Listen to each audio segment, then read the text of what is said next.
Avec le docteur Alain Delabo, les gens croient peut-être à tort, docteur Delabo, que vous interdisez les produits laitiers. Ah non, je les interdis pas, bien sûr que non. J'interdis les produits laitiers inutiles ou dangereux. Mais j'interdis pas les produits laitiers. Bon, alors, je vous ai posé une question tout à l'heure. À combien de yaourts a-t-on droit par jour? Oui, ça m'a beaucoup fait rigoler, 0. Parce que le yaourt est un aliment extrêmement acide. Alors les yaourts allégés, d'ailleurs, on a inventé les perles de lait en disant ah c'est merveilleux. D'accord, mais c'est moins acide, c'est vrai, mais il n'empêche que c'est quand même du yaourt. Donc le yaourt est une invention qui n'est pas une invention utile pour l'organisme humain et elle peut même être dangereuse pour des gens. Quelqu'un qui a une maladie de Crohn, s'il bouffe des yaourts, ça va pas lui faire de bien. Hein. Donc ce qui veut dire que c'est quand même un aliment qui n'est pas bien toléré par l'intestin et qui, si on l'exagère, va finir par provoquer des douleurs ou des désordres intestinaux, Alors, entre autres. Vous dites que c'est pas bien toléré par l'intestin, mais longtemps, la communication des gens qui font des yaourts, c'est justement parce que ça nous faisait du bien à l'intestin. Oui, mais... Et ça nous apportait des bonnes bactéries. Oui, je suis tout à fait d'accord, mais il faudrait peut-être pas que tu confondes le commerce, l'industrie, le commerce et la médecine, mon petit chéri. Ce sont trois choses qui sont totalement incompatibles. Oui, tu vas me dire, il y a des médecins qui en vantent les mérites, mais ils ont été un petit peu payés aussi. Hein. Bon, les yaourts, ça fait grossir? Un petit yaourt. Je prends un pauvre Danone, par exemple, nature. Un Danone, un petit Danone. Sans sucre, sans rien. Un petit yaourt nature, il faut bien d'abord te dire que ça fait 125 grammes. Et dans ces 125 grammes, il y a à peine 20 grammes d'utile. Qu'est-ce que tu vas faire des 105 grammes qui restent? Tu vas pas tout pisser, tu vas pas tout éliminer, tu vas forcément en garder une partie. Et comme dans ces yaourts, il y a encore des traces de lactose, on dit que le yaourt ne contient plus de lactose. C'est faux, il y en a encore. Et ce yaourt est un aliment qui est beaucoup trop léger en densité par rapport à son utilité. Quand on mange 100 grammes de fromage, on mange l'équivalent, l'apport nutritionnel égal à 500 grammes, pardon, 4 fois 125, oui, 500 grammes de yaourt. Alors, c'est pas du tout la même chose. Si on mange, en revanche, manger du fromage et le manger au bon moment de la journée est un véritable aliment, médicament pour la santé. Ça n'est pas seulement par plaisir, c'est par nécessité. Si je mange énormément de fromage le matin, c'est parce que j'ai une hypercholestérolémie génétique et que je la contrôle uniquement grâce à ça. Alors, quels sont les produits laitiers que vous interdisez, docteur Delabo? Tous les produits laitiers contenant du lactose ou des traces de lactose et ou des facteurs de croissance. Alors, le lait, bien sûr, a priori, a fortiori, le lait. Alors, le lait délactosé, c'est déjà un pas en avant, mais il y a encore du lactose dans le lait délactosé, parce qu'on dit lait délactosé, puis en dessous, en toute petite lettre, il en reste un pourcentage. Comme quoi, ils se sont adaptés, hein. Ouais, bien sûr, ils commencent à se rendre compte que ça va tôt ou tard, ça va péter. Le lactose, c'est quoi, pour qu'on explique aux gens? Le lactose, c'est un quadruple sucre. C'est ce qui fait ça veut dire quoi, un quadruple sucre? Il se transforme dans le corps humain. Une molécule de lactose va se transformer en 4 fois plus de glucose. Et c'est l'aliment de base des bébés. C'est ça qui les rend tout dodus, tout gros, tout joufflus. Un bébé, quand il est sevré, il mincit à toute allure. C'est extraordinaire. Tout en continuant à prendre du poids et à grandir. Mais il va mincir à toute allure parce qu'il ne prend plus d'aliments contenant du lactose en grosse quantité. Bien. Alors, donc, vous interdisez les yaourts. Tous les produits qui contiennent du lactose. Je vais te dire quelque chose. J'ai pris pour principe depuis pas mal d'années, je n'interdis pas. Je dis, ne le faites pas. Si vous le faites, je ne réponds de rien, je peux pas vous aider. C'est tout. Parce que c'est pas la peine de venir me dire qu'on fait de la chrononutrition en mangeant des yaourts. On voit sur Internet, je viens d'aligner 2 sites qui faisaient ça. Il faut savoir que, et ça me fait très plaisir, le gendarme de YouTube est excellent. Quand vraiment on exagère, poum, ça tombe et les gens ont plus le droit de raconter des bêtises. Donc, pas de yaourt. Pas de yaourt, pas de... Alors, les yaourts, les petits Suisses, l'Activia, l'Actimel, je sais plus... Le fromage blanc. Le fromage blanc, les faisselles. Et les fromages frais. Les faisselles. Bah oui, malheureusement. Ou alors, il faudrait qu'ils soient tellement pressés qu'il n'y ait absolument Donc, plus pas de petit lait dedans. Pas de faisselle. Bon. Par quoi est-ce qu'on remplace donc utilement les produits laitiers? Non, on remplace pas les produits laitiers.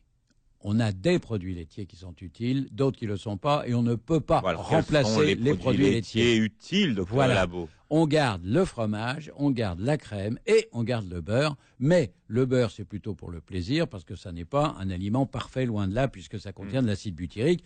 C'est un aliment qui est en général mal toléré par les gens ayant des rhumatismes. D'accord. Donc, l'essentiel, c'est fromage et crème. Ce sont les 2 composants du lait qui contiennent énormément de calcium et qui sont donc extrêmement utiles toute la vie et particulièrement pour les pour les femmes, puisque les femmes ont plus besoin que les hommes d'un apport en calcium très régulier. Bon, on peut manger du fromage toute la journée alors? Non, que le matin. Eh oui.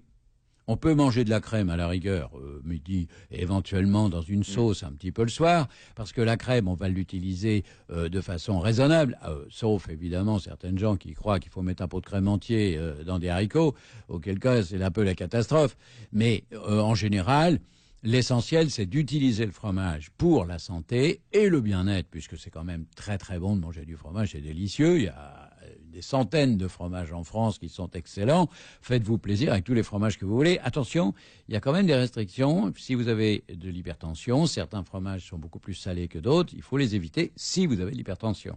Mais si vous avez du cholestérol, plus vous en mangerez le matin, plus vous protégerez votre corps d'une hypercholestérolémie. C'est ce que je fais tous les matins depuis très longtemps. D'accord. Qu'est-ce qui se passe si on mange du fromage le soir?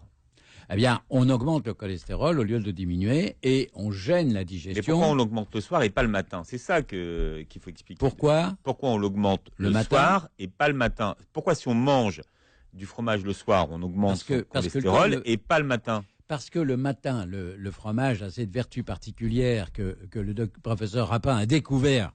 Mon ami Rapin, quand je lui ai dit il faut manger du fromage le matin, m'a dit mais t'es fou. Pourquoi?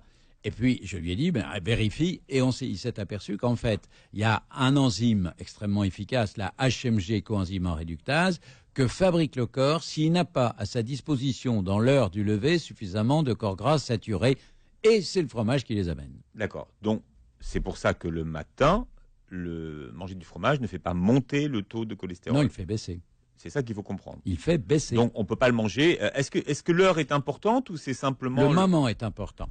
Alors, le moment est important, c'est l'heure du lever, parce que votre corps fonctionne sur le rythme du cortisol, qui est l'hormone maîtresse de la nutrition, et ce cortisol va agir pendant la nuit, à la fin de la nuit, il va arrêter de se produire, et c'est là qu'il va falloir se dépêcher de prendre du fromage avant que la HMG coenzymase fasse son boulot de faire fabriquer du cholestérol. HMG coenzyme réductase. Très bien. Beaucoup de gens se demandent où le sucre dans les petits yaourts, dans les Actimel, puisqu'il y a écrit sur l'emballage que c'est pas sucré. L'actimel, si. C'est sucré, non? Bah oui, non, vous avez l'Actimel nature. Actimel nature, il est aussi nature que moi je suis archevêque, ton Actimel. Non, faut être sérieux.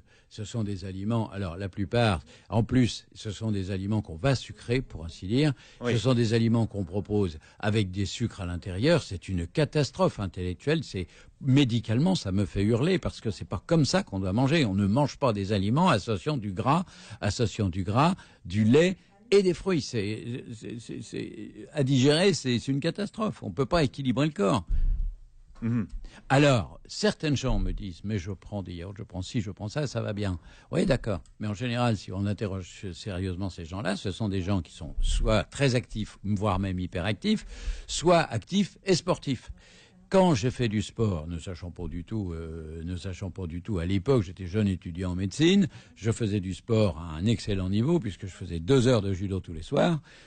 Croyez-moi qu'au bout de 2 heures, je buvais dans la journée 2 litres de lait. Ça allait très bien. Le jour où j'ai arrêté le judo, parce que j'avais plus le temps, les études de médecine, c'est pas très compatible avec un sport de haut niveau. Donc, je me suis arrêté de faire du sport. Et j'ai très vite arrêté de boire du lait, parce que je m'étais ramassé 4 kilos en l'espace d'un mois. Je gonflais comme une baleine. Heureusement, je me suis rendu compte que c'était ma façon de manger pendant le sport. Et c'est ça qui est dramatique avec les grands sportifs, c'est qu'ils peuvent manger n'importe quoi quand ils font leur saison. Et en dehors de la saison, ils deviennent monstrueux. Regarde tous les anciens grands sportifs, comment ils viennent.